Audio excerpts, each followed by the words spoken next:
If he met one or two of my constituents in one of the many excellent pubs in my constituency, then they may well tell him that he is a Wazzock for dealing with this issue in this way.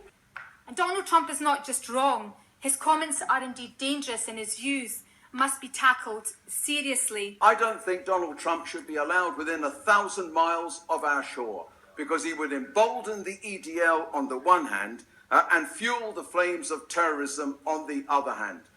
Donald Trump is free to be a fool, but he's not free to be a dangerous fool in Britain. I heard last week from a gentleman who has played at the course for 60 years, who talked of the respect that had been shown to the ordinary members, who talked about how lucky they were that this historic course had been left languishing for years, has now found an engaged benefactor. Banning someone for wanting to ban others, in my view, is an inappropriate response. And perhaps it's not just Mr. Trump who would benefit from reflecting on the words of Burns when he wrote to Luce. Oh, what some power the gift to give us to see ourselves as others see us. We are simply adding fuel to this whole media circus, and this is playing exactly into his hands. And a ban, if it were, would be a headline throughout the world. It would simply reignite all the publicity that he generated with his outrageous policy, and would exacerbate the situation, would make it more likely that he would be the eventual victor in the Republican nomination fight, and may well, who knows, win the election in November. And then we would be in this absurd situation, Mr. Chairman, in which we would have banned the President of the United States from coming to Britain, which is insane.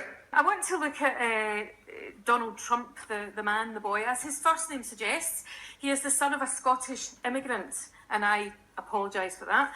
Like countless others, his mother, Mary Ann MacLeod, left her homeland during the Great Depression and went to what was, after all, the land of liberty.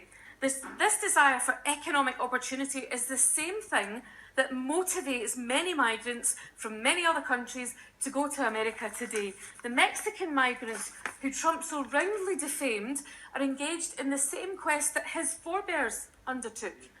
As a man who purports to be proud of his New York heritage, Trump would do well to look to Lady Liberty for some advice on immigration. Now, many of the contributions from honourable and right honourable members this evening have focused on Donald Trump's call for a temporary shutdown of Muslims entering the United States. The Prime Minister has said his comments are divisive, unhelpful, and quite simply wrong. And I reiterate his view and profoundly disagree. And in Mr. Trump's comments about the UK and London in particular, again, he could not be further from the truth. I would say that what the Chancellor of the Exchequer has rightly underlined is saying that the best way to defeat nonsense like this is to engage in robust democratic debate and make it very clear that Donald Trump's views, are not welcome. Mr. Trump has threatened to withhold investment in Scotland in response to the calls to ban him from the UK. Now, over the years, Mr. Trump has made a number of different statements about the scale of his investment in the UK and his willingness to maintain them. The UK is the #1 destination in Europe for inward investment, and the World Bank has ranked the UK as the 6th easiest place in the world to do business. So any organisation that makes promises about investment in the UK should live up to those promises. In conclusion, Sir David, we will not win the fight against extremism by demonising communities and tarring an entire religion because of the actions of a few. And we will not defeat the threats we face by acting in isolation. We will win the fight by working together, standing shoulder to shoulder with people of different faiths and different backgrounds, defending our values, and by showing that division, hatred and hostility have no place in our societies.